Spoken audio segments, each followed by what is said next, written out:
ஆண்டவராகிய இயேசு கிறிஸ்துவின் கிருபையும் சமாதானமும் உங்கள் அனைவரோடும் கூட என்றென்றைக்கும் இருப்பதாக.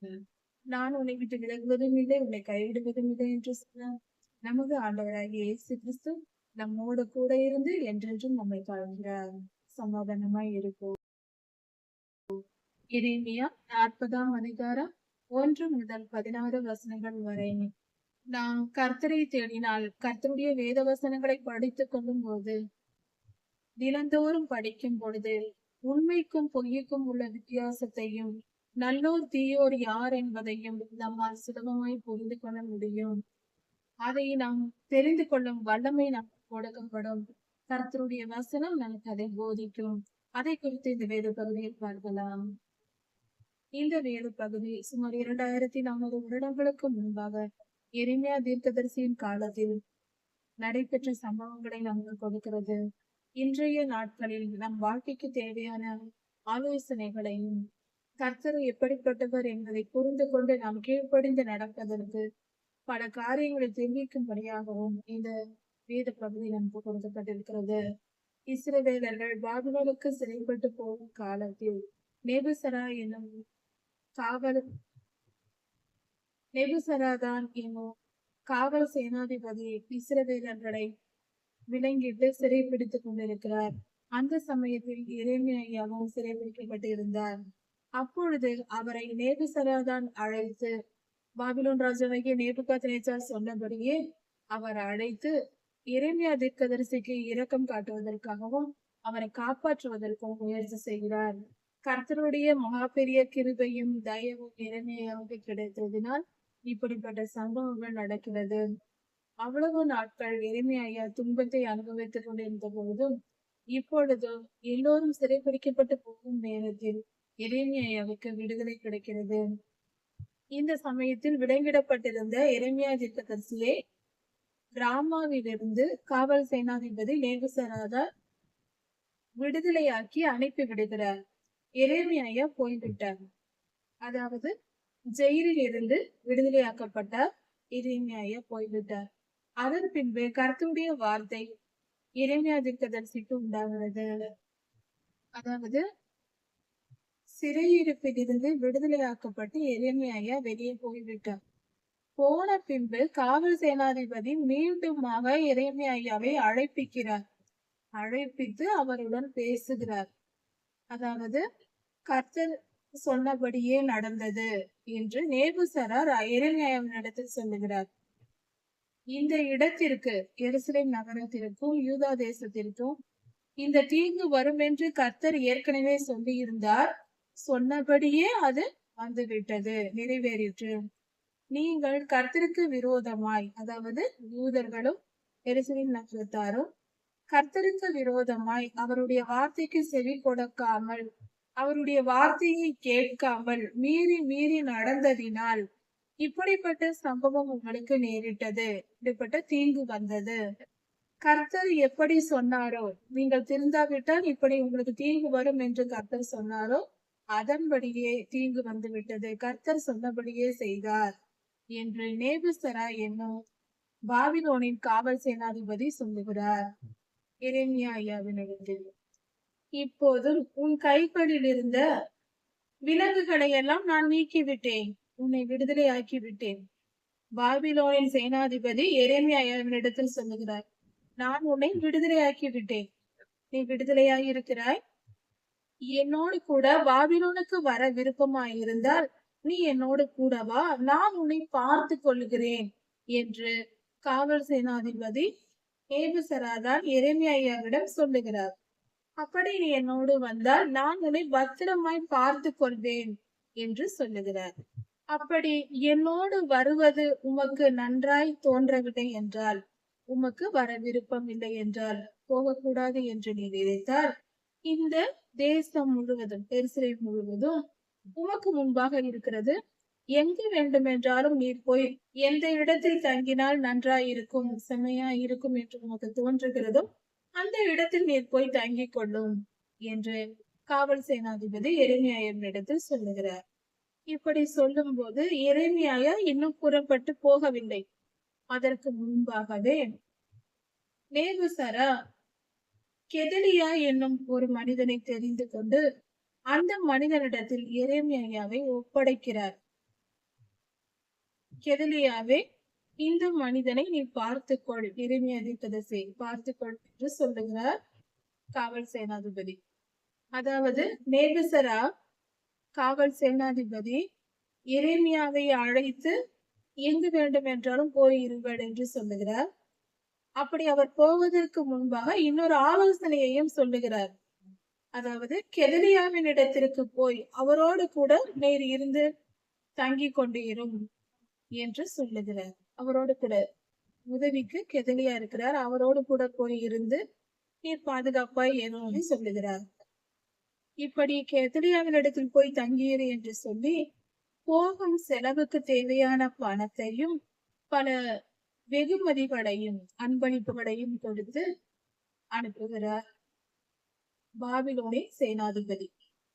அதன்படியே எரேமியா தீர்க்கதரிசி மிஸ்பாவில் இருந்த கெதலியாவின் இடத்திற்கு போய் அங்கே ஜனங்களுக்குள் அகிகாமின் குமாரனாகிய கெதலியாவோடு கூட ஜனங்களுக்குள்ளே அவர் அங்கேயே குடியிருந்தார், அங்கேயே தங்கி கொண்டார். இப்படி இருக்கும்போது கெதலியாவை பாபிலோனின் ராஜா அதிகாரி ஆக்கிவிட்டார். யூதா தேசத்தில் மிச்சம் இருந்தவர்களுக்குள்ளே இவர் இப்படியாக மிச்சமாய் இருந்தவர்களுக்குள்ளே ராஜாவை ஏற்படுத்தி விட்டார். பாபிலோன் ராஜா கெதலியாவை ராஜாவாக்கி விட்டார் என்று செய்தி பரவுகிறது. தேசத்திலிருந்து சிறைப்பிடித்து கொண்டு போகப்படாத ஏழைகளையும் பெண்களையும் குழந்தைகளையும் தேசத்தை விசாரிக்கும்படியாக ஏற்படுத்தினார் என்றும் இராணுவ சேர்வைக்காரரும் அவர்களுடைய மனுஷரும் கேட்ட பொழுது, அதாவது அங்கிருந்த இராணுவ வீரரை சார்ந்தவர்கள், அதாவது இராணுவத்தை சேர்ந்தவர்கள், அரண்மனையில் இருந்தவர்கள், பெரியோர்கள் இருக்கிறார்கள் அல்லவா, அதிகாரம் வகித்தவர்கள், அவர்கள் எல்லாம் சேர்ந்து கொண்டு இங்கு நடப்பதை பார்த்து இதை கேள்விப்பட்ட இராணுவ வீரர்கள் எல்லாரும் சேர்ந்து கொண்டு கெதலியாவின் இடத்திற்கு, யூதா தேசத்தில் இருந்த கெதலியாவின் இடத்திற்கு வருகிறார்கள். ஒரு 6 பேர் சேர்ந்து கொண்டு மற்ற ஜனங்களோடு சேர்ந்து பெரியோர்கள் எல்லாம் சேர்ந்து கொண்டு கெதலியாவை அதிகாரியாக்கி விட்டார் ராஜா என்று அவர்களிடத்திற்கு வருகிறார். இவர்கள் எல்லாம் பாபிலோன் ராஜாவுக்கு எதிராக செயல்பட்டு கொண்டிருந்தவர்கள். இவர்கள் எல்லாம் கெதலியாவின் இடத்திற்கு வந்தபோது கெதலியா சொல்லுகிறார், பாபிலோன் ராஜாவுக்கு நீங்கள் கீழ்ப்படிந்திருங்கள், அவருக்கு பயப்பட வேண்டாம். நீங்கள் அவருக்கு கீழ்ப்படிந்து நடந்து கொண்டால் உங்களுக்கு எந்த தீமையும் வராது. கர்த்தருடைய ஆலோசனையும் அதுதான். உங்கள் எதிரிக்கு நீங்கள் கீழ்ப்படிந்து போய்விடுங்கள் என்று கர்த்தர் சொல்லி இருக்கிறார் ஏற்கனவே தீர்க்க தரிசனங்கள் மூலமாக. அதனால் அப்படி செய்யுங்கள் என்று கெதலியா ஆலோசனை கொடுக்கிறார். யூதாவில் இருந்த இராணுவ வீரர்கள் மிஞ்சி இருந்தவர்களுக்கு, ஒளிந்து கொண்டு பல இடங்களில் பதுங்கி இருந்திருப்பார்கள் அல்லவா, தப்பித்துக் கொண்டவர்கள், அவர்களுக்கு அப்படி நீங்கள் பாபிலோன் ராஜாவை சேவித்தால், பாபிலோன் ராஜாவுக்கு கீழ்ப்படிந்து அடங்கி நடந்தால் உங்களுக்கு நன்மை உண்டாகும். இது கர்த்தருடைய ஆலோசனை, இப்படியே செய்யுங்கள் என்று சொல்லுகிறார். கெதலியா சொல்லுகிறார், நான் இங்கேயே இருக்கிறேன், நான் மிஸ்பாவிலே குடியிருக்கிறேன். அங்கிருந்து பாபிலோனிலிருந்து வருகிற ராஜாவுக்கு சேவை செய்யும்படி, அவருடைய வேலையை செய்யும்படி நான் மிஸ்பாவிலே இருக்கிறேன் என்று கெதலியா சொல்லுகிறார். நீங்கள் போய், அதாவது திராட்சை பழ ரசங்களை பிழிந்து சேர்த்து வைத்து, திராட்சை பழங்களை சேர்த்து வைத்து விவசாயம் செய்யுங்கள். திராட்சை ரசமும் தானியங்களும் விளைவித்து நீங்கள் சேர்த்து வையுங்கள், உங்கள் வேலையை நீங்கள் போய் பாருங்கள் என்று கெதலியா சொல்லுகிறார். அவரை தேடி வந்த இராணுவ வீரர்களுக்கு, யூதாவின் இராணுவ வீரர்கள் மிஞ்சி இருந்தவர்கள், எதிரிகளிடமிருந்து தப்பித்துக் கொண்டவர்கள் வந்தார்கள். அவர்களிடத்திற்கு சொல்லுகிறார். இப்படி கெதலியா சொன்னபோது மோவாபிலும் அம்மோன் புத்திரரிலும் ஏதோமிலும் இருந்து மற்றும் பல தேசங்களில் இருந்தும் வந்த சகல தேசங்களில் இருந்தும் யூதர்கள் புறப்பட்டு வந்தார்கள்.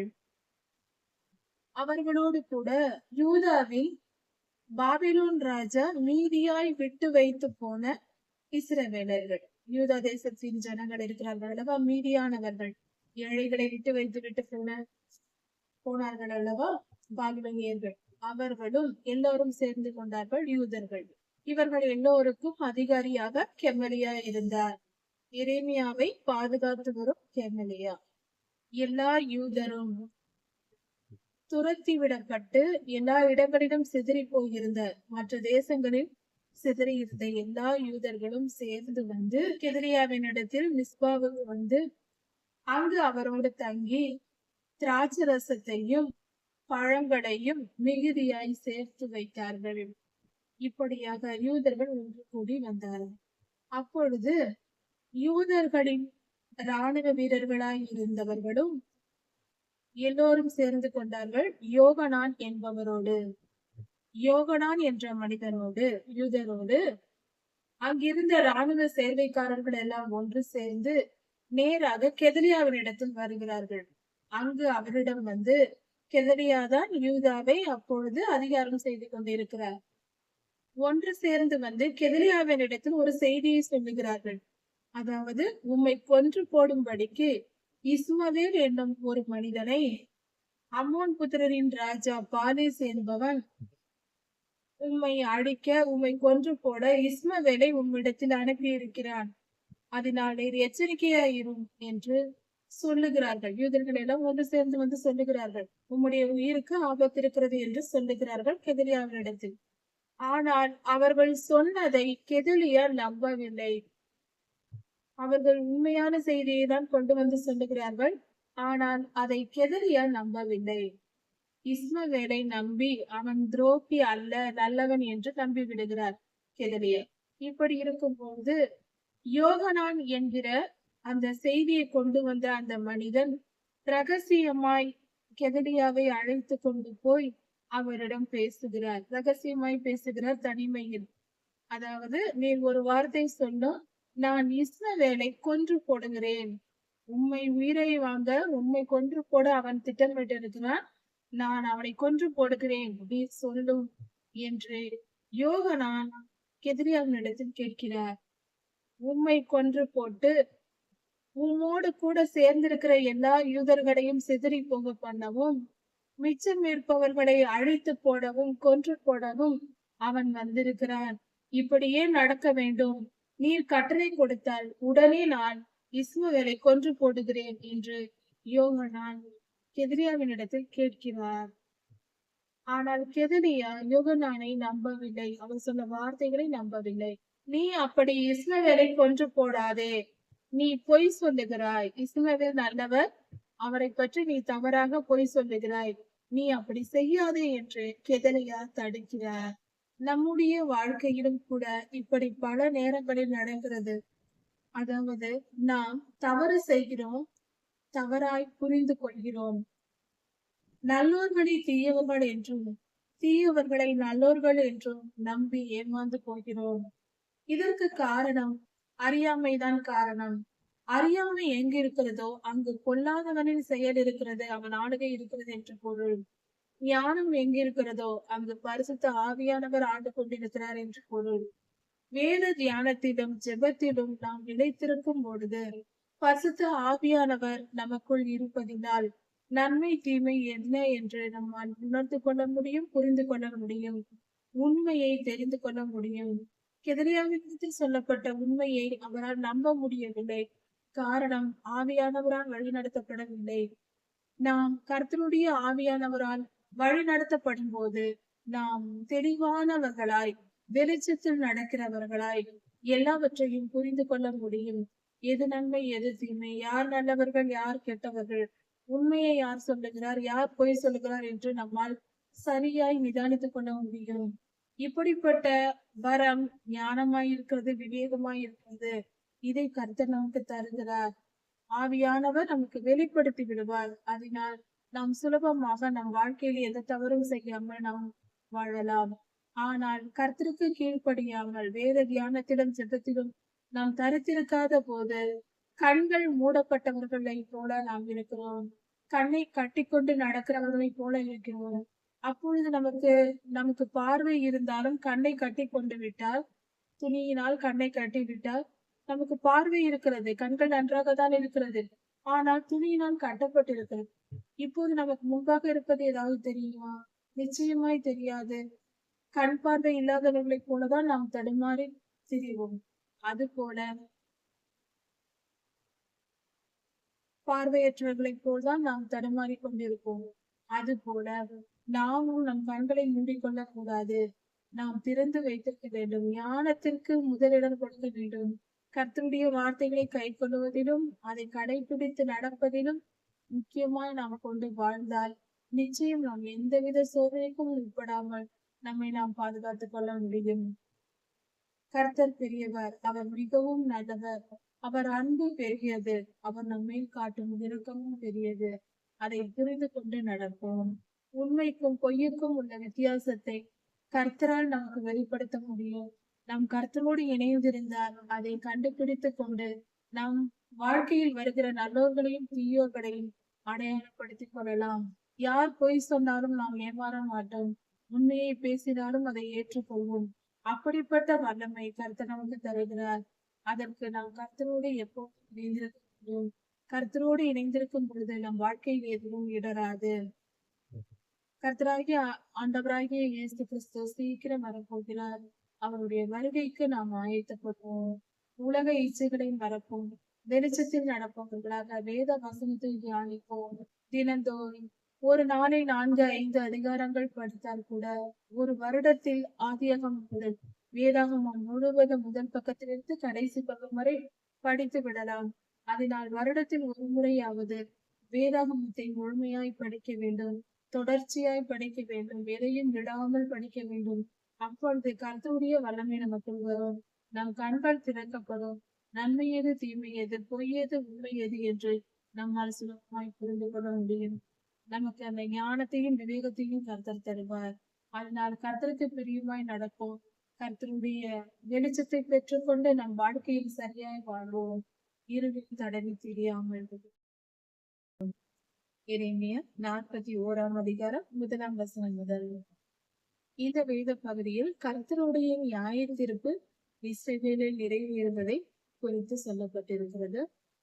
நாம் தவறு செய்யும் பொழுது மனிதனுடைய பாவங்கள் நிறைவேற்றப்படும் பொழுது அது எங்கேயும் போய்விடாது. அதற்குரிய பலன் எங்கும் போய்விடாமல் அது திரும்ப வந்தே சேரும். கர்த்தர் நீதி உள்ளவர், எல்லோருக்கும் நீதியாய் நியாயம் தீர்க்கிறவர். இந்த உலகத்தில் சகலமும் மிக சரியாய் நடந்து கொண்டிருக்கிறது. பொதுவாக பலர் சொல்லுவதுண்டு, எங்கும் அக்கிரமம் பெருகி இருக்கிறது, நீதி இல்லை, நியாயம் இல்லை என்று சொல்லுவார்கள். அது அப்படி அல்ல. அக்கிரமம் பெருகியிருப்பது உண்மைதான். உலகெங்கும் பாவம் பெருகி இருக்கிறது என்பது உண்மைதான், வேதமும் சொல்லுகிறது. ஆனால் ஒன்றை கவனித்துக் கொள்வோம். திடீரென ஏற்படும் பெரும் இயற்கை சீற்றங்களும் கொள்ளை நோய்களும் யுத்தங்களும் போன்ற காரியங்கள் நடப்பதெல்லாம் கர்த்தருடைய நியாய தீர்ப்பாய் இருக்கிறது. கர்த்தர் நீதி உள்ளவர். மனிதன் செய்யும் பாவங்களுக்கும் அவர் தண்டனை கொடுக்கிறார். அவர் ஆசீர்வதிப்பது மட்டுமல்ல, மனிதர்களின் பாவத்திற்கு நியாய தீர்ப்பு கொடுப்பதும் அவர்தான். நாம் ஆசீர்வாதத்தை நேசிக்கிறோம், விரும்புகிறோம். நன்மை செய்தால் அதற்கு பலன் வேண்டும் என்று எதிர்பார்க்கிறோம். ஆனால் நாம் செய்யும் தீமைக்கும் நாம் செய்யும் அக்கிரமம், துன்மார்க்க செயல்கள், பாவங்களுக்கும் பலன் உண்டு என்பதை நம் மனம் விரும்பாது. ஆனால் அது உண்மை. அது உண்மையாய் கிடைக்கும். இஸ்ரவேலர்கள் தொடர்ந்து கர்த்தருடைய வார்த்தையை கேட்டும் அவர்கள் செவி கொடுக்காமல் பாவம் செய்து கொண்டே இருந்தார்கள். அதே நிமித்தம் கர்த்தர் நியாயம் தீர்த்தார். பாபிலோனின் ராஜாவுக்கு இஸ்ரவேலை ஒப்புக் கொடுத்தார். 2400 வருடங்களுக்கு முன்பாக பாபிலோனுக்கு இஸ்ரவேலர்கள் சிறைபிடிக்கப்பட்டு போனார்கள். எரேமியாவின் காலத்தில். அப்பொழுது நடந்த சம்பவங்கள் இந்த வேத பகுதி கொடுக்கப்பட்டிருக்கிறது. கர்த்தர் நீதியுள்ளவர் என்பதையும் அவர் மிகச் சரியாய் நியாயத்திற்கார் என்பதையும் இந்த வேத பகுதியை கவனிக்கும் போது நம்மால் புரிந்து கொள்ள முடியும். அதே போல கர்த்தர் நேற்றும் என்றும் என்றும் மாறாதவர் என்றும் வேதத்தை நாம் வாசித்திருக்கிறோம். அவர் அன்று எப்படி நியாயம் தீர்த்தாரோ அதே போலதான் இன்றும் பூமியை நியாயம் தீர்க்கிறார். அவரவர் செய்த நன்மைக்கும் தீமைக்கும் பலனளிப்பவர் கர்த்தரே. கடந்த காலத்தில் கர்த்தர் இஸ்ரவேலருக்கு செய்த காரியங்களை, அவர்களுக்கு தக்க பலனை கொடுத்ததை இந்த வேத பகுதிகளில் கொடுக்கப்பட்டிருப்பது நாம் அதை படித்து தெரிந்து கொண்டு நமக்கும் இப்படிதான் நடக்கும் என்பதை புரிந்து கொள்ளவும், எதை செய்யக்கூடாது, எதை செய்யலாம், எதை செய்ய வேண்டும் என்பதை அறிந்து கொள்ளவும் இந்த வேத தியானம் நமக்கு உதவுகிறது.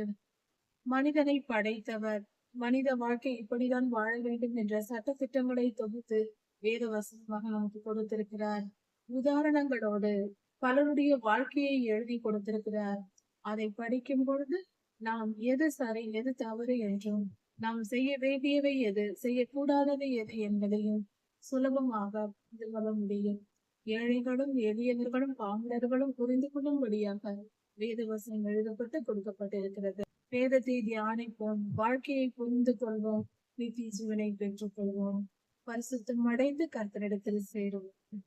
இஸ்ரவேலர்கள் சிறைபிடிக்கப்பட்டு பாபிலோனுக்கு போன பின்பு ஏழைகளையும் எளியவர்களையும் நேபுசராதான் கொஞ்சம் ஜனங்களை இங்கேயே யூதாவிலேயே விட்டுவிட்டு போனார், பாபிலோனின் ராஜாவின் கட்டளையின்படியே. அப்படி அவர்கள் இருந்த போது அவர்களுக்கு அதிகாரியாக கெதரியா எனும் ஒரு மனிதர் இருந்தார். இஸ்ரவேல் தேசத்தை விட்டு சிதறடிக்கப்பட்டிருந்த சகல யூதர்களும் எல்லா தேசங்களிடமிருந்து வந்து கெதரியாவோடு சேர்ந்து கொண்டார்கள். இங்கிருந்தவர்களும் கெதரியாவோடு சேர்ந்து கொண்டார்கள். எல்லோருமாக அங்க இருக்கும் பொழுது அவர்கள் விவசாயம் செய்தார்கள், திராட்சை பழங்களை பறித்து திராட்சரசம் தயாரித்தார்கள். இப்படியாக அவர்கள் செய்து கொண்டிருக்கும் பொழுது இஸ்ரவேலின் யூதர்களின் ராணுவ வீரரான யோகனான் என்னும் ஒரு மனிதர் இருந்தார். அவரும் அவரோடு கூட சேர்ந்தவர்களும் யூதர்கள் எல்லோரும் கெதரியாவின் இடத்திலிருந்து அதிகாரியாக இருந்த கெதரியாவின் இடத்திலிருந்து, உம்மை இஸ்மவேல் என்பவர் கொல்ல தேடுகிறார், அவனை நீர் நம்பாதிரும் என்று சொல்லுகிறார்கள். ஆனால் அவர்கள் பேச்சை கெதரியா நம்பாமல் இஸ்மவேலை நம்பினார். இது நிமித்தம் இஸ்மவேலுக்கு ஒரு விருந்தை ஏற்பாடு செய்கிறார் கெதரியா. இஸ்மவேலும் அவனோடு கூட வந்த 10 பேரும் சேர்ந்து வந்து கெதரியாவோடு ஒற்றுமையாக ஒரே இடத்தில் விருந்து சாப்பிடுகிறார்கள். அதன் பின்பாக இஸ்மவேல் இந்த ராணுவ வீரர்கள் சொன்ன செய்தியை போலவே உண்மையாய் கெதரியாவை மிஸ்பாவிலே கெதரியாவினிடத்தில் இருந்த யுத்த மனுஷரையும் மற்ற பிரபுக்களையும் யூத பிரபுக்களையும் இப்படியாக அங்கிருந்தவர்களை எல்லாம் இஸ்மவேல் வெட்டி, இப்படி நடக்கும் என்று கர்த்தர் தீர்க்கதரிசனம் உரைத்திருந்தார். அது போலவே நடந்தேறுகிறது. கர்த்தருக்கு விரோதமாய் தேசம் எங்கும் எருசலேமின் வீதிகள் தோறும் சகல பொல்லாத ஆவிகளுக்கும் பலிபீடங்களை கட்டி விக்கிரகாராதனை செய்து தோப்பு விக்கிரகங்களை உண்டு பண்ணி கடைசியில் தேவாலயத்திலேயே விக்கிரகங்களை கொண்டு வந்து வைத்து அருவருப்பாக்கின யூதர்களின் செயல்களுக்கு கர்த்தர் கொடுத்த தண்டனையாய் இருக்கிறது. இப்படிப்பட்ட காரியங்கள் நிறைவேறிற்று. அவர்கள் செய்த பாவத்திற்கு ஏற்ற தண்டனை வந்தது. கர்த்தர் நீதி உள்ளவர், நீதியாய் நியாயம் தீர்ப்பார்.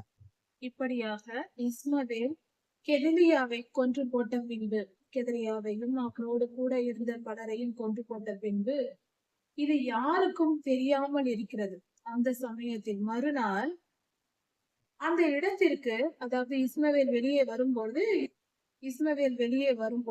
இஸ்மவேலுக்கு எதிராக 80 பேர் வருகிறார்கள். துக்க முகத்தோடு துக்கம் கொண்டாடி கொண்டு வருகிறார்கள். அவர்கள் தாடிகளை எடுத்துவிட்டு சரீரங்களை கிழித்து, அதாவது காயம் ஏற்படுத்தி கொண்டு கீறிக்கொண்டு தங்கள் வஸ்திரங்களை கிழித்திக் கொண்டு கிழிந்த துணியோடு, அது அந்த நாட்களில் யூதர்கள் துக்கம் அனுசரிக்கும் முறையாயிருக்கிறது.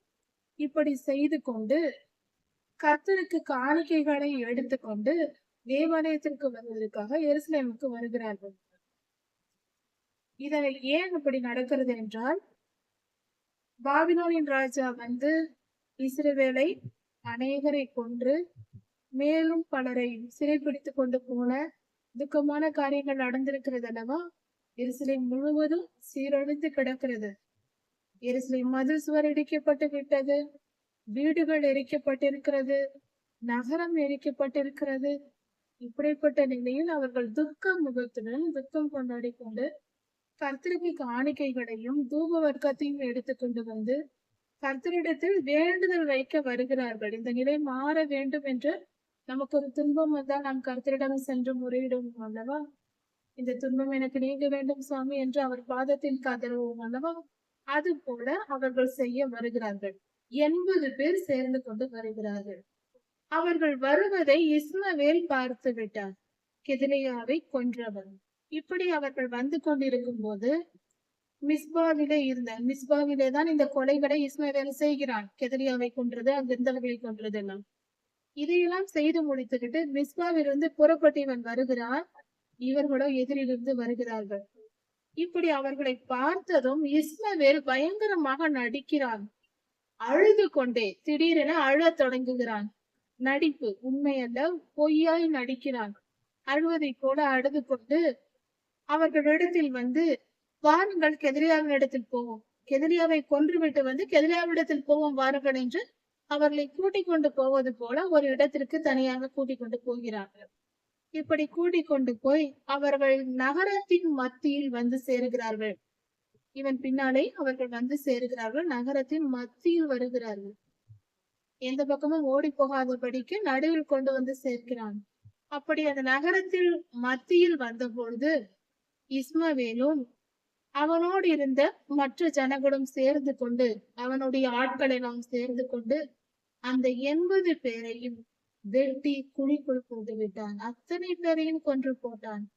கொன்று போட்டு அத்தனை பேரையும் வெட்டி குழிக்குள் போட்டு விட்டான். இப்படி செய்யும் பொழுது அதில் 10 பேர் மட்டும் மீந்திருந்தார்கள். மீதியானவர்கள் 10 பேர் இருந்தார்கள். அவர்கள் இஸ்மவேலோடு பேசுகிறார்கள். அப்பொழுது அவர்கள் வேண்டிக் கொள்கிறார்கள் இஸ்மவேலிடத்தில், அதாவது எங்களை கொலை செய்ய வேண்டாம், எங்களிடத்தில் கோதுமை, வார்கோதுமை, திராட்சரசம், தேன் இவையெல்லாம் புதையல்களாக மண்ணுக்கடியில் நாங்கள் மறைத்து வைத்திருக்கிறோம், எங்களை கொன்று போடாதே, அதையெல்லாம் நாங்கள் தருகிறோம் என்று பொருளில் பேசுகிறார்கள். எண்ணெயும் தேனும் உள்ள புதையல்கள் எல்லாம் எங்களிடத்தில் இருக்கிறது, எங்களை கொன்று போடாதே என்று இஸ்மவேலிடத்தில் கேட்டுக்கொள்கிறார்கள். இப்படி அவர்கள் கேட்டுக்கொண்டதை நிமித்தம் இஸ்மவேல் அவர்களை கொல்லாமல் அவர்கள் 10 பேரையும் விட்டு வைத்தான். இப்படி இஸ்மவேல் கொன்று போட்ட கெதலியாவையும் கெதலியாவின் கூட இருந்த ஜனங்களையும் கொன்று பள்ளங்களில் தூக்கி போட்டு விட்டான். அந்த பள்ளங்கள் ஏது என்றால், ஆஷா என்னும் ராஜா இஸ்ரவேலின் ராஜாவாகிய பாஷாவின் நிமித்தம் ஏற்படுத்தின பள்ளங்கள் அவை. அதை நெத்தனியாவின் குமாரனாகிய இஸ்மவேல் வெட்டப்பட்ட உடல்களால் அந்த பள்ளங்களை நிரப்பினான் என்று சொல்லப்பட்டிருக்கிறது. அதாவது அந்த இடத்தில் நடந்த தீமையின் நிமித்தம், கர்த்தருக்கு விரோதமாய் அந்த இடத்தில் செய்யப்பட்ட பாவங்களின் நிமித்தம் அதே இடத்தில் இஸ்ரவேலர்கள் கொல்லப்படுகிறார்கள். இது கர்த்தருடைய நியாய தீர்ப்பாய் இருக்கிறது. இப்படியாக கெதலியாவையும் அவரோடு கூட இருந்த யூதர்களையும் இஸ்மவேல் வெட்டி பள்ளங்களில் போட்டு, மிஸ்பாவிலே இருந்த பள்ளங்களில் போட்டு நிறுத்திவிட்டான். இப்படியாக நடந்தது. இஸ்ரவேலர்கள் கர்த்தருக்கு விரோதமாய் செயல்பட்டு பொல்லாத ஆவிகளுக்கு இடம் கொடுத்து பாவம் செய்ததின் பலனை இப்படியாக அனுபவித்து முடித்திருக்கிறார்கள். மிகப்பெரிய தீமைக்கு ஆளானார்கள். இஸ்ரவேலர்களில் பலர் வெட்டப்பட்டு கொல்லப்பட்டார்கள். ரத்தம் சிந்துதல் ஏற்பட்டது. பாவம் செய்தால் அதன் விளைவு இதுதான் என்ற பாடத்தை இந்த வேத பகுதிகளில் நாம் கற்றுக்கொள்கிறோம். அன்று மரித்த யூதர்களின் ரத்தம் நமக்கு இன்று போதிக்கிறது. கர்த்தருக்கு பயந்து கீழ்ப்படிந்து நடப்போம். இச்சைக்கு இடம் கொடுக்க கூடாது. பொல்லாத ஆவிகளுக்கு இடம் கொடுக்க கூடாது. விக்கிரகாராதனை செய்யக்கூடாது. எந்தவித பாவமும், கர்த்தருக்கு விரோதமான எந்தவித காரியங்களும் நமக்கு ஆபத்தை கொண்டு வரும், தப்பிக்க முடியாது என்பதை புரிந்து கொள்வோம். மன்னிப்பு என்பது அறியாமல் செய்த பாவங்களுக்கு, அறிந்தே செய்யும் பாவங்களுக்கு நிச்சயம் தண்டனை உண்டு. அதை இந்த வேத பகுதி நமக்கு போதிக்கிறது. லேவியராகமம் 1ஆம் அதிகாரம் முதல் 6ஆம் அதிகாரம் வரைக்கும் எல்லா வழிகளும் அறியாமையினால் செய்யப்பட்ட பாவத்திற்கே மன்னிப்பை பெரும்படியான வழியாயிருக்கிறது. அறிந்தே செய்கிற பாவத்திற்கு மன்னிப்பு கிடைக்காது, நியாயத்திற்கு வந்து சேரும் என்பதை புரிந்து கொள்வோம். இதெல்லாம் நடந்து முடிந்த பின்பு இஸ்மவேல் யூதா தேசத்தில் மீதியாய் இருந்த நேபுசராதான் விட்டு போன பெண்களையும் மற்ற ஜனங்களையும் எல்லோரையும் சிறைப்பிடித்து கொண்டு போய் கொல்லப்பட்டவர்களை தவிர மீதியான ஜனங்களை சிறைப்பிடித்து கொண்டு மீதியான் தேசத்திற்கு போவதற்கு ஆயத்தப்பட்டான் இஸ்மவேல். இப்படி இஸ்மவேல் செய்த பொல்லாப்பை எல்லாம் கேள்விப்பட்ட யோகனான் என்கிற மனிதரும் அவரோடு இருந்த யூதர்களான இராணுவ சேர்வைக்காரர்களும் இதையெல்லாம் கேள்விப்பட்டார்கள். இஸ்மவேல் செய்த எல்லா பொல்லாப்புகளையும் குறித்து கேள்விப்பட்டு தங்களிடத்தில் இருந்த வயதில் பெரியவர்களான, அதாவது யுத்த புருஷர்கள், யுத்தத்திற்கு ஏற்ற வயதுடையவர்களை கூட்டிக் கொண்டு, அநேகரை கூட்டிக் கொண்டு, இவர்கள் யோகனானும் அவரோடு கூட இருந்தவர்களும் யுத்த புருஷர்களை கூட்டிக் கொண்டு யுத்தம் செய்ய பலமுள்ள ஆண்களை, வயதுள்ள ஆண்களை கூட்டிக் கொண்டு இஸ்மவேலுக்கு எதிராக புறப்பட்டு போகிறார்கள், யுத்தம் செய்து மற்றவர்களை மீட்டு கொண்டு வரும்படியாக. அப்படி அவர்கள் விரட்டி கொண்டு போய் கிபியோனில் இருக்கும் பெருங்குளத்து தண்ணீர்கள் அண்டையில் அவனை பிடித்தார்கள். இஸ்மவேலை கண்டு கொண்டார்கள். யோகனான் இராணுவ சேவைக்காரரோடும் மற்ற புருஷர்களோடும் புறப்பட்டு இஸ்மவேலை பார்க்க போகிறார்கள். அங்கு கிபியோனிலே இஸ்மவேலையும் அவர்கள் பிடித்து கொண்டு போன ஜனங்களையும் கண்டு விட்டார்கள், பார்த்து விட்டார்கள். யோகனானின் கூட்டத்தார், இப்படி யூதர்கள் பார்த்து விட்டார்கள், நல்லவர்கள் பார்த்து விட்டார்கள்.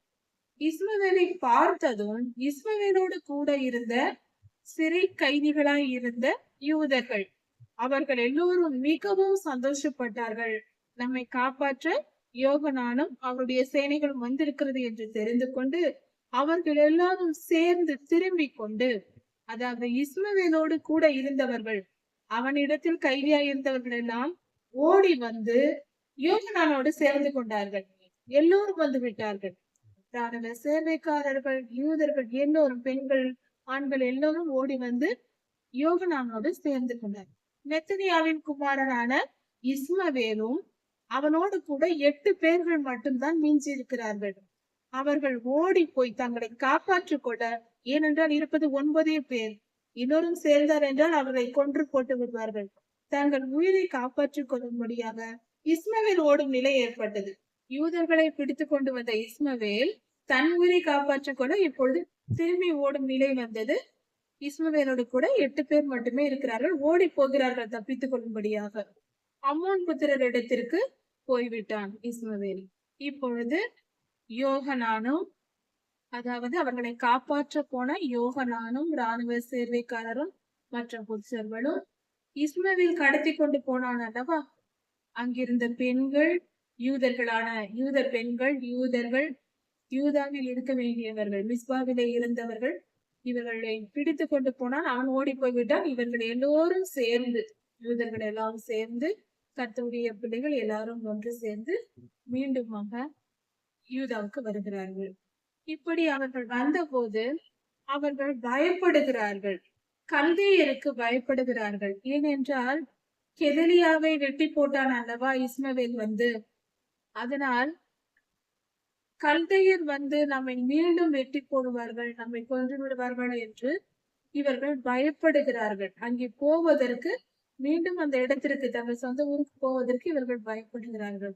அங்கே போகாமல் எகிப்துக்கு போய் பிழைத்துக் கொள்வோம், இங்கே இருந்தால் கொன்று போடுவார்கள் என்று எகிப்துக்கு ஓடி போகலாம் என்று நினைத்து பெத்லகேமுக்கு அருகான கிம்காமின் மேடையிலே தங்கியிருக்கிறார்கள். பெத்லகேமுக்கு அருகே கிம்காம் என்னும் மேடையில் தங்கியிருக்கிறார்கள். எகிப்துக்கு போய்விடலாம் என்ற எண்ணத்தில் இவர்கள் அங்கு தங்கியிருக்கிறார்கள்.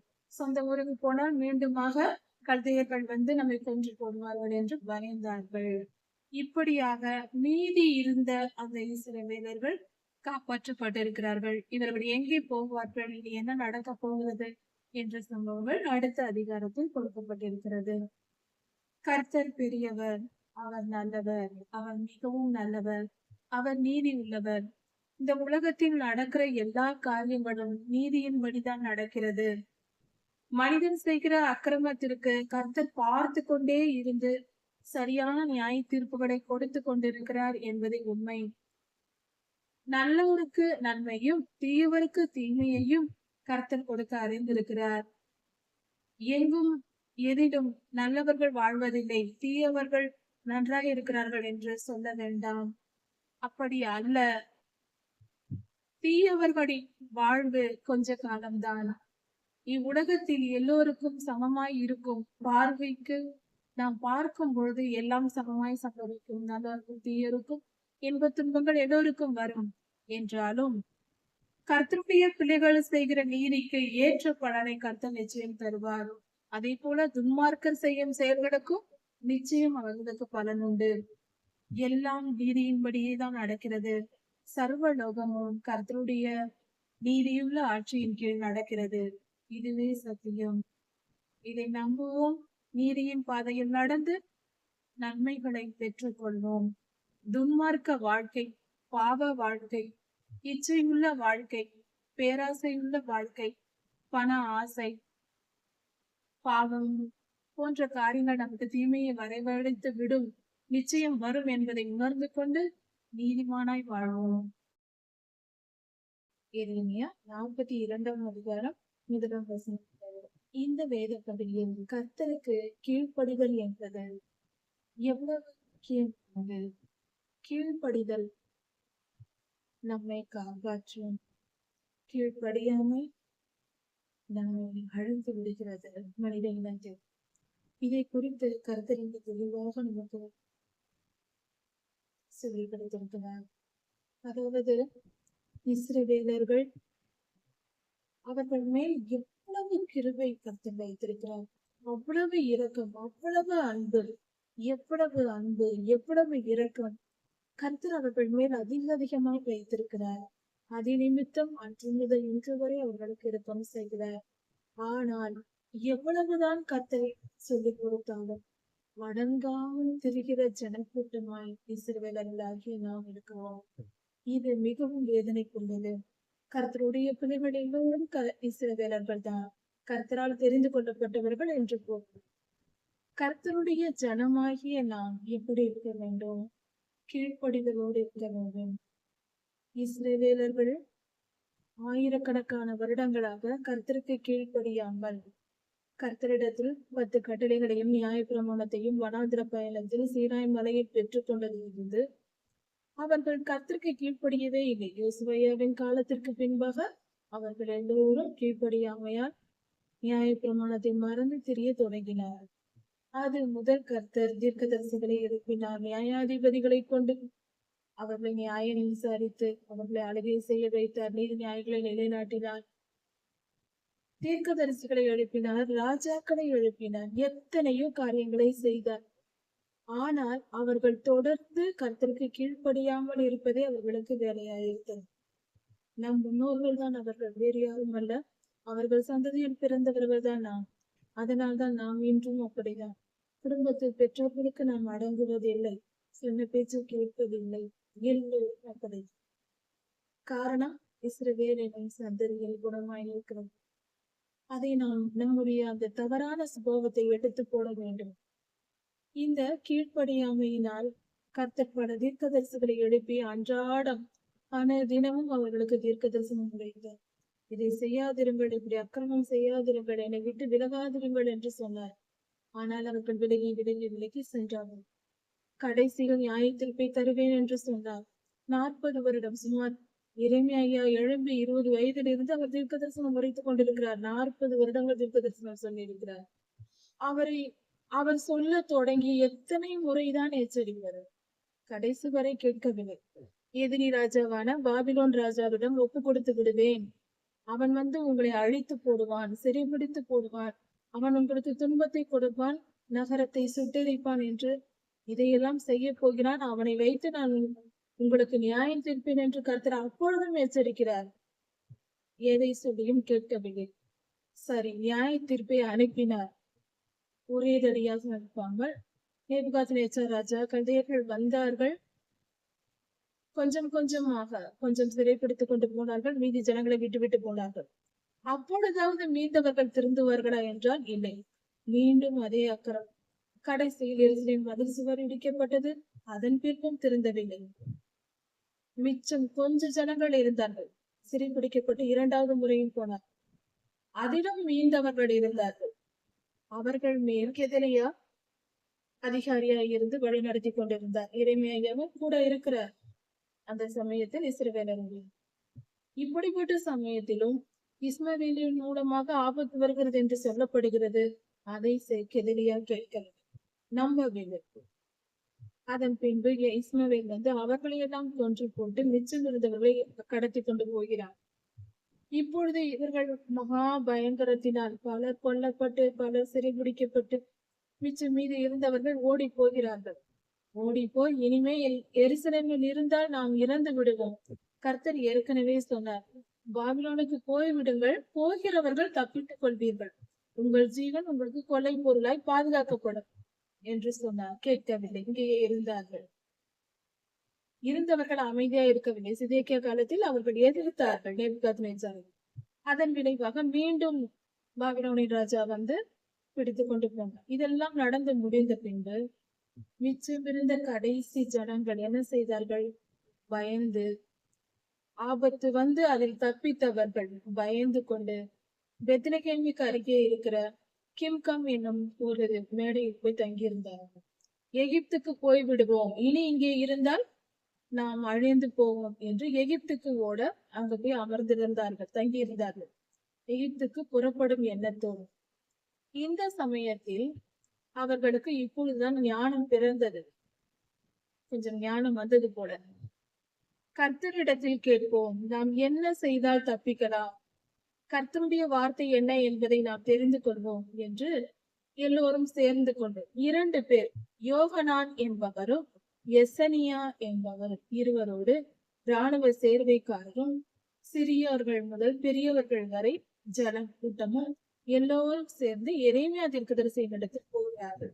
எரேமியா ஐயாவிடம் போய் அங்கு போய் கர்த்தருடைய வார்த்தையை, உங்கள் தேவனாகிய கர்த்தர் என்ன சொல்லுகிறார் என்று கேட்டு சொல்லுங்கள், கர்த்தர் என்ன சொல்லுகிறார் என்று கேட்டு சொல்லுங்கள், நாங்கள் அதன்படி நடக்கிறோம் என்று சத்தியம் செய்து கொடுக்கிறோம், கர்த்தரின் வார்த்தையின்படி நாங்கள் நடக்கிறோம் என்று சத்தியம் செய்து கொடுக்கிறோம், நீங்கள் கர்த்தரிடத்தில் கேட்டு சொல்லுங்கள், நாங்கள் என்ன செய்ய வேண்டும், நெருக்கமான சூழ்நிலையில் இருக்கிறோம், உங்கள் தேவனாகிய கர்த்தர், நம் தேவன் என்று சொல்லவில்லை, எங்கள் தேவன் என்று சொல்லவில்லை, உங்கள் தேவன், எரேமியா ஐயாவின் தேவனா, ஆண்டவர் நம் தேவன், நம் தேவன் என்று சொல்வதில்லையா? இந்த வார்த்தையை அவர்கள் சொல்கிறார். அப்பொழுது எரேமியா சொல்கிறார், உங்கள் தேவனாகிய கர்த்தரிடத்தில் நான் போய் கேட்டு சொல்லுகிறேன். அவர் திருத்துகிறார். இவர்கள் என்ன கேட்கிறார்கள் என்றால், உம்முடைய தேவனாகிய கர்த்தரிடத்தில் கேட்டு சொல்லும், நாங்கள் நடக்க வேண்டிய வழியையும் நாங்கள் செய்ய வேண்டிய காரியத்தையும் கர்த்தர் எங்களுக்கு சொல்வாராக, கர்த்தர் சொன்னபடியே நாங்கள் செய்கிறோம் என்று உங்களுக்கு வாக்கு கொடுக்கிறோம், நாங்கள் கர்த்தருக்கு கீழ்ப்படிந்து நடப்போம் என்று வாக்குறுதி கொடுக்கிறார். எங்களுக்காக ஜெபம் பண்ணுங்கள் என்று எரேமியாவிடம் போய் கேட்கிறார்கள். உன் கண்களால் பார்க்கிறபடி எரேமியாவிடம் சொல்லுகிறார்கள் இந்த ஜனங்கள், நீர் பார்த்து கொண்டிருக்கிறீரே, அதன்படி நாங்கள் கொஞ்சம் பேர் தான் மீந்திருக்கிறோம், எவ்வளவு கூட்ட ஜனங்களாய் நாங்கள் இருந்தோம், பலர் கொல்லப்பட்டார்கள், பலர் சிறைபிடிக்கப்பட்டார்கள், எல்லா தேசங்களிலும் சிதறி ஓடியவர்கள் அநேகம் பேர், நாங்கள் கொஞ்சம் பேர் தான் மீந்திருக்கிறோம், உன் கண்களால் நீர் பார்க்கிறீரே, நாங்கள் கொஞ்சம்தான் இருக்கிறோம், எங்களுக்காக ஒரு வழி கிடைக்கட்டும், கர்த்தரிடம் கேட்டு சொல்லும், கர்த்தரிடத்தில் ஜெபித்து சொல்லும் என்று தாழ்மையோடு நல்ல விதமாக தான் அவர்கள் கேட்கிறார்கள். உங்கள் வார்த்தைகளை நான் கேட்டுக்கொண்டே, நீங்கள் சொன்னபடியே நான் செய்கிறேன், உங்களுக்காக கர்த்தரிடத்தில் விண்ணப்பம் செய்கிறேன், கர்த்தர் என்ன சொல்லுகிறாரோ அதை ஒன்றையும் மறக்காமல், அதில் ஒன்றையும் மறைக்காமல் நான் உங்களிடத்தில் சொல்லுவேன், கர்த்தர் என்ன சொன்னாலும் அப்படியே நான் அதை உங்களிடத்தில் சொல்லுகிறேன் என்று எரேமியா சொல்கிறார். நல்லது, அந்த ஜனங்கள் மறு உத்தரவு சொல்லுகிறார்கள், நல்லது, அப்படியே செய்யும், அப்படி கர்த்தர் எங்களுக்கு சொல்லுகிற வார்த்தையை நாங்கள் முக்கியமாக, மிக கட்டாயமாக நாங்கள் கீழ்ப்படிந்து நடப்போம், கட்டாயமாக நாங்கள் அதை கர்த்தர் சொல்லுகிற வார்த்தைக்கு கேட்டு நாங்கள் நடப்போம் என்று நாங்கள் உறுதி கூறுகிறோம். அப்படி நாங்கள் செய்யாவிட்டால், நாங்கள் கர்த்தர் சொல்லியும் கேட்காவிட்டால், கர்த்தர் நம் நடுவிலே சத்தியமும் உண்மையும் உள்ள சாட்சியாய் இருக்க கடவர். கர்த்தரே இதற்கு சாட்சி என்று சாட்சி வைத்து உறுதி சொல்லுகிறார்கள். நாங்கள் கர்த்தருடைய வார்த்தைக்கு கீழ்ப்படிவோம் என்று. அப்படி கர்த்தர் சொல்லுகிற காரியம் நன்மையானாலும் சரி, தீமையானாலும் சரி, எதுவானாலும் பரவாயில்லை, நாங்கள் கண்டிப்பாக கீழ்ப்படிந்து நடப்போம். அது எங்களுக்கு நன்மை உண்டாகும்படி நாங்கள் கர்த்தருக்கு கீழ்ப்படிந்து நடப்போம் என்று மிக உறுதியுடன் அவர்கள் வாக்கு கொடுக்கிறார். இப்படி நடந்த பின்பு 10 நாள் எரேமியா ஜெபித்துக் கொண்டிருக்கிறார். 10 நாள் கடந்து போகிறது. எரேமியா ஜெபித்த உடனே அவருக்கு பதில் வரவில்லை. 10 நாட்கள் கர்த்தர் தாமதிக்கிறார். இது ஏன் தாமதிக்கிறார், என்ன நடக்கிறது என்பதை குறித்து விரிவான விளக்கத்தை பின்னாடி பார்க்கலாம். அதாவது கர்த்தர் 10 நாள் பதில் சொல்லவில்லை. 10ஆம் நாள் கர்த்தர் எரேமியாவிடம் பேசுகிறார். கர்த்தர் சொல்லிய பின்பு, எரேமியாவிடம் பேசிய பின்பு, எரேமியா தன்னிடம் ஏற்கனவே வந்த பெரியோர்கள் எல்லோரையும், யோகனான், எசனியா, ராணுவ சேர்வைக்காரர்கள் மற்றும் சிறியோர் முதல் பெரியோர் வரைக்கும் உள்ள ஜனங்கள் எல்லோரையும் தமக்கு முன்பாக வரவழைக்கிறார். எரேமியா வர செய்கிறார். இப்படி வரவழைத்து கர்த்தர் சொன்ன வார்த்தைகளை எரேமியா சொல்லுகிறார். உங்களுக்காக எரேமியா சொல்கிறார், உங்களுக்காக விண்ணப்பம் செய்யும்படி, உங்களை காப்பாற்றுவதற்காக கர்த்தரிடத்தில் வேண்டிக் கொள்ளும்படி நான் ஜெபித்தேன். கர்த்தர் இந்த மாதிரியான உங்களுக்கு கட்டளைகளை கொடுக்கிறார். அவர் பேசின வார்த்தைகளை நான் உங்களுக்கு சொல்லுகிறேன், கேளுங்கள் என்று சொல்லிவிட்டு கர்த்தருடைய வார்த்தைகளை எரேமியா சொல்லுகிறார். நான் உங்களை கட்டுவேன், இடிக்க மாட்டேன். உங்களை அழித்து போட மாட்டேன். உங்களை கட்டுவேன், உங்களை வாழ வைப்பேன், உங்களை நாட்டுவேன், உங்களை நிலைத்திருக்க பண்ணுவேன் என்று கர்த்தர் சொல்லுகிறார். உங்களை நிலைத்திருக்க பண்ணுவேன், பிடுங்கி எறிய மாட்டேன். உங்கள் தேசத்தில் நீங்கள் இருக்கும்படியாக உங்களை நிலைத்திருக்க பண்ணுவேன், உங்களை பிடுங்கி எறிய மாட்டேன். நான் உங்களுக்கு செய்கிறேன் என்று சொன்ன தீங்குக்காக மனஸ்தாபப்படுகிறேன். நான் உங்களை அழித்து போடுவேன் என்று சொன்னேன் அல்லவா, அதற்காக நான் மனம் வருந்துகிறேன் என்று சொன்னால் கர்த்தர் அதை செய்ய விரும்பவில்லை என்று பொருள். முதலில் சொல்லி விடுவார். அவரவர் செய்கிற, மனிதன் செய்கிற அக்கிரமத்திற்கு கர்த்தர் நீதியாய் நியாயத்தை சொல்லி விடுவார். ஆனால் அதை தண்டிக்கும் பொழுது கர்த்தர் மனம் வேதனைப்படுகிறது. அதற்காக மனஸ்தாபப்படுகிறார். நான் சொன்னேன் இதை செய்ய போகிறேன் என்று, ஆனால் அதற்காக எனக்கு மனஸ்தாபமா இருக்கிறது. ஏன் இதை செய்ய வேண்டும், நீங்கள் அழிந்து போவீர்களே என்று மனவேதனையா இருக்கிறது. அதற்காக நான் மனஸ்தாபப்படுகிறேன், அதை நான் செய்யவில்லை என்று கர்த்தர் சொல்லுகிறார். அதாவது போனால் போகட்டும் என்று விடுகிற ஒரு மனநிலை. நீங்கள் பயந்து கொண்டிருக்கிறீர்கள், பாபிலோன் ராஜாவுக்கு பயந்து கொண்டிருக்கிறீர்கள். அப்படி பயப்படாதிருங்கள், பயப்பட வேண்டாம் என்று கர்த்தர் சொல்லுகிறார். கர்த்தருக்கு கீழ்ப்படிவேன் என்று இவர்கள் சொல்லிதான் எரேமியாவிடத்தில் ஜெபிக்க சொன்னார்கள். எரேமியாவும் ஜெபித்தார். கர்த்தர் 10 நாள் பொறுத்திருந்தார். இவர்களுடைய மனநிலையை இப்படி இருக்கிறது, இவர்கள் உண்மையிலேயே கீழ்ப்படியும் மனதாய் இருக்கிறார்களா என்று கொஞ்ச நேரம் கொடுத்து அந்த 10 நாட்கள் தாமதப்படுத்துகிறார் பேசாமல். அதன் பின்பே இந்த வார்த்தைகளை சொல்லுகிறார். அதிலிருந்து ஏதோ ஒரு காரியம் இருக்கிறது என்று பொருளாகிறது. அதை குறித்து நாம் தியானிப்போம். மிக தெளிவான விளக்கங்கள் இருக்கிறது. இப்பொழுது கர்த்தர் என்ன சொல்லுகிறார், நேபுகாத் நேச்சார் ராஜாவுக்கு நீங்கள் பயந்து கொண்டிருக்கிறீர்கள், அப்படி பயப்படாதிருங்கள். எந்த ஒரு விரோதத்திற்கும், பாவத்திற்கும், நியாயத்திற்கிலிருந்தும், உங்களுக்கு கடினமான சூழ்நிலைகளில் இருந்தும் உங்களை காப்பாற்றும்படியாக நான் உங்களுடனே கூட இருந்து, நான் உங்கள் கூடவே இருந்து உங்களை பாதுகாப்பேன், நீங்கள் பயப்பட வேண்டாம் என்று கர்த்தர் சொல்கிறார். அந்த ராஜா உங்களுக்கு இரக்கம் காட்டும்படியாகவும், அந்த ராஜா உங்களுக்கு இரக்கம் காட்டும்படியும், உங்கள் சுய தேசத்திற்கு உங்களை திரும்பி வர பண்ணும்படியாகவும் நான் அந்த ராஜாவுக்கு உங்களிடத்தில் இரக்கம் கிடைக்கும்படியாய் செய்வேன். ராஜாவின் இருதயத்தில் உங்களை காப்பாற்றும்படியாக இரக்க குணத்தை நான் ஏற்படுத்துவேன் என்று கர்த்தர் சொன்னார். நீங்கள் உங்கள் தேவனாகிய கர்த்தருடைய வார்த்தைக்கு செவி கொடுத்து அந்த வார்த்தைகளை கேட்டு நீங்கள் நடந்து கொண்டால் நான் உங்களை பத்திரமாய் பாதுகாப்பேன். நீங்கள் உங்கள் சுய தேசத்திற்கு வரலாம், அந்த ராஜாவே உங்களை அனுப்பி விடுவார். இப்படியாக நான் செய்வேன் என்று கர்த்தர் சொல்கிறார். ஆனால் நீங்கள் என் வார்த்தைகளை கேட்காவிட்டால், என் வார்த்தைகளை கேட்டு நடக்காவிட்டால் என்ன நடக்கும் என்பதை குறித்து கர்த்தர் பேசுகிறார். கர்த்தர் என்ன சொல்லுகிறார்? நீங்கள் இந்த தேசத்திலேயே இருங்கள், எருசலேமிலேயே இருங்கள், யூதா தேசத்திலேயே இருங்கள், நீங்கள் எங்கும் போக வேண்டாம், நான் உங்களை பாதுகாப்பேன் என்று கர்த்தர் சொல்லுகிறார்.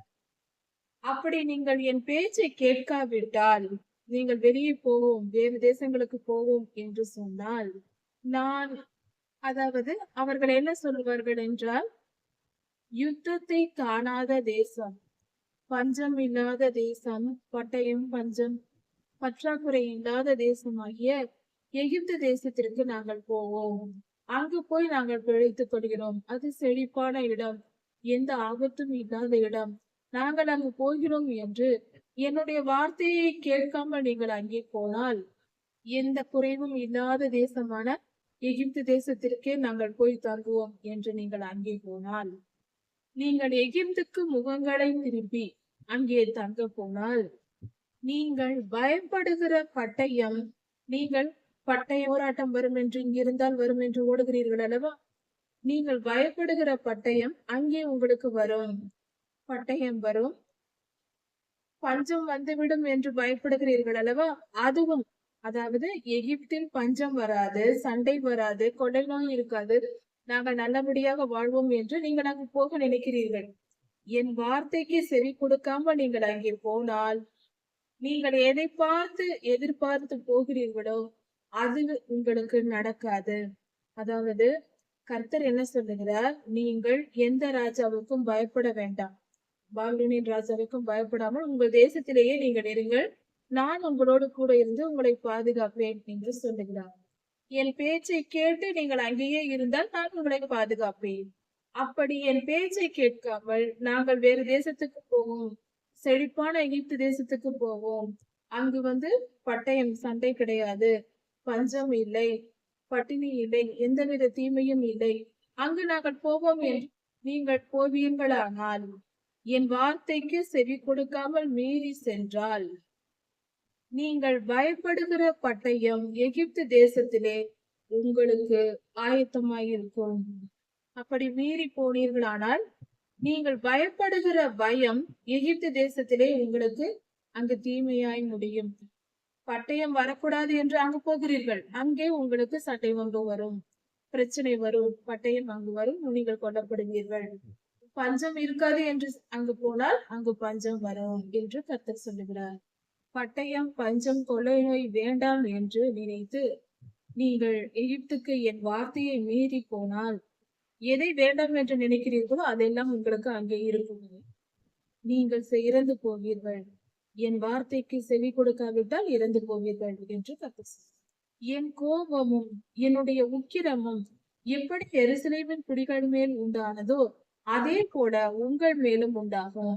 நீங்கள் எகிப்துக்கு போகும்போது என் கோபம் உங்கள் மேல் மூழும், அதனால் நீங்கள் சாபமும் பழிப்பும் நிந்தையுமாய் இருந்து, அதனால் நீங்கள் சாபமாகவும் பழிப்பாகவும் நிந்தையாகவும் இருந்து இவ்விடத்தை நீங்கள் இனி காணாதிருப்பீர்கள்.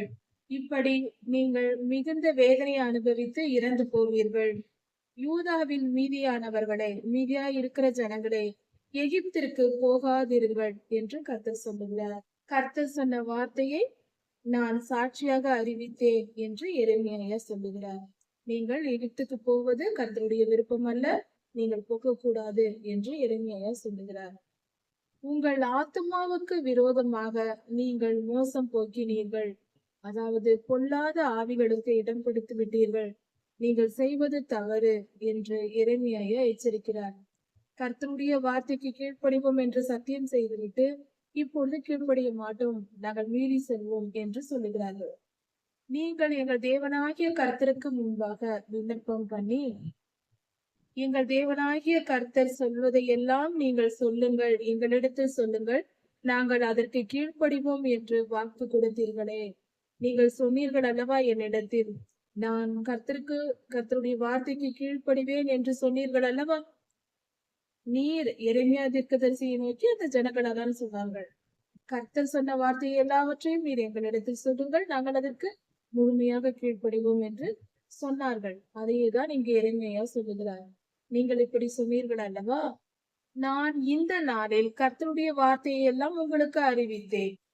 உங்கள் தேவனாகிய கர்த்தர் என்னிடத்தில் சொல்லி அனுப்பின எந்த ஒரு வார்த்தைக்கும் நீங்கள் காதில் கேட்கவே இல்லை, செவி கொடுக்காமல் போனீர்கள், கவனிக்காமல் கீழ்ப்படியாமல் போனீர்களே என்று எரேமியா கேட்கிறார். அவர்கள் இப்போதும் கர்த்தருடைய வார்த்தையை மீறி எங்கே போய் நீங்கள் தங்குகிறீர்களோ அங்கே பட்டயத்தாலும் பஞ்சத்தாலும் கொள்ளை நோயாலும் நீங்கள் இறந்து போவீர்கள் என்று எரேமியா கர்த்தருடைய வார்த்தையை சொன்னார்.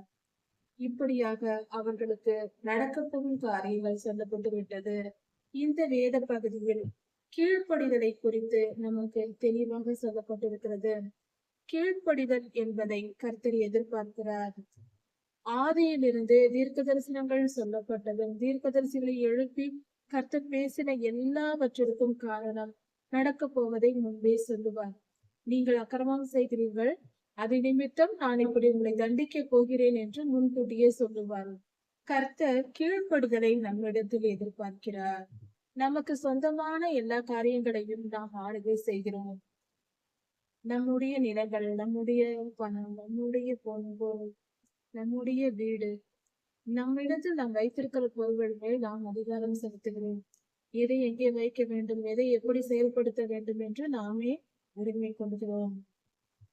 அப்படி இருக்கும் பொழுது கர்த்தர் அந்த சராசரத்தையும் படைத்தார், பூமியை படைத்தார், நம்மையும் படைத்தார். அவருடைய சொல்லுக்கு நாம் கீழ்ப்படிய வேண்டியது அவசியம் அல்லவா?